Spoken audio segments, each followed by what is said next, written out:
실종 사건은 미제 사건 가운데 가장 해결하기 까다롭기로 정평이 나 있습니다. 실종자의 생사 여부조차 알 수 없는 상황에서 수사를 진행하기 어렵기 때문인데요. 실종자의 가족들은 온갖 안 좋은 상상 속에 그 애타는 마음이 까맣게 타들어갈 수밖에 없습니다. 미제 사건이라는 타이틀에 걸맞게 실마리조차 찾지 못했으면 억울함이라도 덜하겠지만 어느 누가 봐도 범인이 뻔한 용의자가 있음에도 불구하고 10년이 넘게 그 답답함을 유지한 채로 이어지고 있는 미제 사건이 있습니다. 그것도 우리나라에서요. 2006년 6월 10일 김해, 많은 비가 내리던 밤에 어느 가정주부가 집을 나서게 되었습니다. 그리고 직구 준비가 그친 것처럼 그녀 역시 흔적도 없이 사라지게 되었습니다. 당시 보험 설계사를 하던 김미자라는 47세의 중년 여성이었는데요. 부산 경찰은 수사 초반부터 이 사건을 단순 가출 사건으로 방향 잡지 않았다고 합니다. 왜냐하면 그녀는 세 자녀를 둔 건실한 어머니였기 때문에 가출을 할 이유가 전혀 없었으며, 그녀가 자신의 아파트에서 나설 때 거액의 돈을 현금으로 지참한 채 길을 나섰기 때문이라고 합니다. 어느 누가 보아도 이 김미자 씨의 실종 원인은 바로 그 돈과 관련되어진 것이겠죠. 이어진 조사 결과에 따르면 그로부터 30분 뒤 김 씨는 김해 생림면의 어느 은행에서 210만 원을 인출하였습니다. 이로써 당시 그녀가 지니고 있었던 돈은 현찰로만 4천만 원에 달했다고 하는데요. 은행 CCTV 속에 잡힌 그녀의 모습은 세상에 남겨진 그녀의 마지막 모습이 되어버렸습니다. 여러분들, 중년의 여성이 비도 내리는 야심한 밤에 도대체 왜 그 거액의 돈을 준비해야만 했고, 또한 흔적 역시 사라지게 되었을까요? 가족들은 3일을 기다린 끝에 실종 신고를 하였고, 이어서 김미자 씨 그녀가 거액의 현금을 준비해야만 했던 이유를 알 수 있게 되었습니다. 실종 당일 김 씨는 자신보다 3살 어린 당시 44세의 박 씨라는 남자를 만날 예정이었으며, 그 4천만 원이라는 거액은 덤프트럭 사업 준비를 위해 준비했던 돈이었음이 밝혀졌기 때문이라고 합니다. 당연히 경찰은 김 씨와 만나기로 했던 이 박 씨라는 남자를 참고인 자격으로 송환하였습니다. 당시 덤프트럭 기사로 일하던 박 씨는 김 씨 여인의 보험 고객이자 10년 넘게 친구로 지내온 각별한 사이였다고 합니다. 김미자 씨가 약속 장소에 나오지도 않고 연락도 받지 않았다. 기다리다 결국은 만나지 못하였으며 집으로 돌아가야만 했다. 박 씨는 이렇게 경찰 조사에서 당당하게 진술하였다고 합니다. 이런저런 이야기를 나누어 봐도 박 씨에 대한 특이점과 수상한 점을 발견하지 못했기에 경찰은 그를 바로 풀어주게 되었습니다. 그를 용의자 선상에 올리기에는 10년 넘게 알고 지내왔다는 그 특별한 사이가 걸림돌이 되었겠죠. 실종 4일 만인 2006년 6월 14일 경남 밀양 송월리의 인적이 드문 어느 농로에서 김미자 씨가 타고 나갔던 그 차량이 발견되어졌는데요. 그 현장에서는 범죄의 모습이 명확히 남겨져 있었습니다. 차를 조회하지 못하게 하여 시간을 벌기 위해서인지 차량의 번호판은 보시는 바와 마찬가지로 모두 다 떼어져 있었으며, 내부에도 김 씨의 물건 역시 모두 다 사라지고 없는 상태였다고 합니다. 당연히 그 현금 4천만 원 역시 흔적이 묘연한 상태였고요. 김 씨의 차량이 발견됨에 따라 수사에 박차를 가하던 경찰은 현장 근처의 CCTV에서 한 남자를 포착하게 되었습니다. 놀랍게도 그는 김미자 씨와 덤프트럭 사업을 준비하던 그 박 씨였습니다. 실종 당일 김 씨를 만나지 못했다는 그의 진술과는 달리 박 씨는 사라진 그녀와 함께 차에 탔었고 동행했던 것이었죠. 김 씨가 은행에서 현금 210만 원을 찾을 때도 그는 그녀의 차에서 대기하고 있었으며, 실종 다음 날 김 씨의 차량이 발견된 그 밀양시에서 박 씨를 봤다는 목격자들의 증언도 속속들이 나타나게 되었습니다. 그제서야 경찰은 때늦은 후회를 하며 그를 체포하기 위해 수사망을 좁혀나갔지만, 수사의 칼날이 자신을 향하게 되자 박 씨는 소식을 끊은 채 잠적해버리고 말았습니다. 이에 경찰은 그를 유력한 용의자로 보고 대대적인 공개 수배를 펼치게 되었습니다. 사건 발생 6개월 만인 2006년 12월, 울산 울주군에서 변장을 하고 가명을 쓰며 포장마차를 하고 있던 박 씨를 드디어 검거할 수 있게 되었습니다. 사라진 김 씨 여인의 열쇠를 쥐고 있으며 어느 누가 봐도 강력한 용의자인 박 씨였지만, 조사가 시작되자 그는 애매한 태도를 드러내기 시작했습니다. 그가 체포되면서 사건의 실마리가 풀릴 것이라 기대감이 고조되었지만, 나는 김 씨의 실종과는 전혀 무관하다, 박 씨는 이렇게 발뺌하였기에 사건은 그 혼탁한 미궁 속으로 빠져들게 되었습니다. 김 씨를 만난 것은 사실이지만 그녀가 차키를 꽂아둔 채 어딘가로 사라졌고, 그 뒤론 나타나지 않아 혼자 차를 끌고 왔다. 갑자기 괴한 세 명이 나타나서 나를 폭행하고 김 씨를 납치해 갔다는 등 이리저리 말을 바꾸며 상식에 맞지 않는 증언을 펼치면서 일관된 태도로 혐의를 부인하였다고 합니다. 김 씨의 차량을 훼손한 것과 관련해서도 만난 뒤 곧바로 김 씨가 실종되었기에 그녀가 가지고 있던 현금이 없어진 사실이 드러나면 누가 봐도 내가 범인으로 의심받을 것인데, 그것이 두려워서 김 씨의 차량을 옮기고 도피 생활을 한 것뿐이다. 그녀의 실종과는 정말로 나는 무관하다. 이렇게 어쩔 수 없는 이유로 김 씨의 차량을 훼손한 것은 인정하면서도 실종과는 무관하다고 혐의를 전면 부인하고 나섰던 거였죠. 이에 경찰은 거짓말 탐지기까지도 사용해 그를 신문하였고, 결과는 예상하다시피 거짓으로 나오게 되었습니다. 이렇게 박 씨가 일체 모르쇠로 일관하자 경찰과 검찰은 그의 혐의를 입증하는데 난항을 겪게 되었습니다. 그런데 이 사건을 또 다른 국면으로 이끌고 가는 일이 생겼습니다.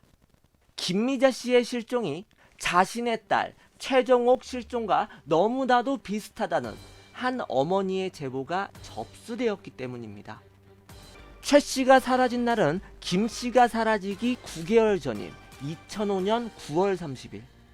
최 씨 역시나 실종 당시 통장에서 1,700만 원을 인출하고 1,300만 원을 대출받는 등 총 3천만 원의 현금을 소지한 채로 집을 나섰다고 합니다.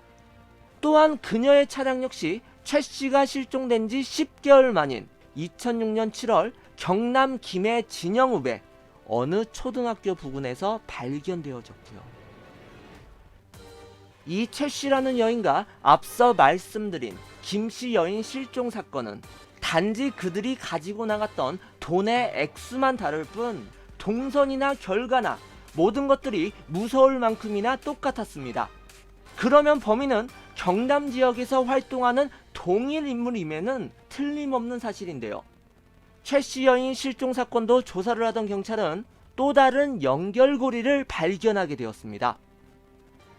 사라진 최정옥 씨는 역시나 사라진 김미자 씨, 그리고 강력 용의자로 올라선 그 박 씨라는 남자와 서로 알고 지내던 사이였다고 합니다. 최 씨는 1998년부터 김 씨의 보험 고객이었다가 김 씨의 추천으로 보험회사에 취직하게 되면서 그녀 역시 보험 설계사로 일하게 되었다고 합니다. 문제의 남자 박 씨와는 김 씨의 소개로 2002년부터 알게 되었고, 최 씨도 역시 당시 소지하고 있던 3천만 원을 이용해 이 박 씨와 함께 덤프트럭 사업을 구상 중이었던 것으로 밝혀졌습니다. 최 씨의 어머니는 용의자였던 박 씨가 내가 운영하던 식당에 밥 먹으러 두세 번 정도 오기도 했다. 그래서 딸의 실종과 이 박 씨가 관련이 있으리라곤 상상도 못했다. 이렇게 증언을 이어갔다고 합니다. 모든 것이 똑같은 사건이 그 실체를 드러나게 되자 사태의 심각성을 깨달은 경찰은 점차 수사를 확대해 나갔습니다. 그러자 이런 유사한 형태로 실종된 자들은 김미자 씨와 최점옥 씨 단 2명뿐이 아니었습니다. 김해와 부산 등 경상남도 일대에만 2002년부터 2006년도까지 실종 여성이 무려 3명이나 더 있었다고 합니다. 중년 여성들의 연쇄 실종 사건이 아무도 모르는 사이에 그 손길을 뻗치고 있었던 것이었죠.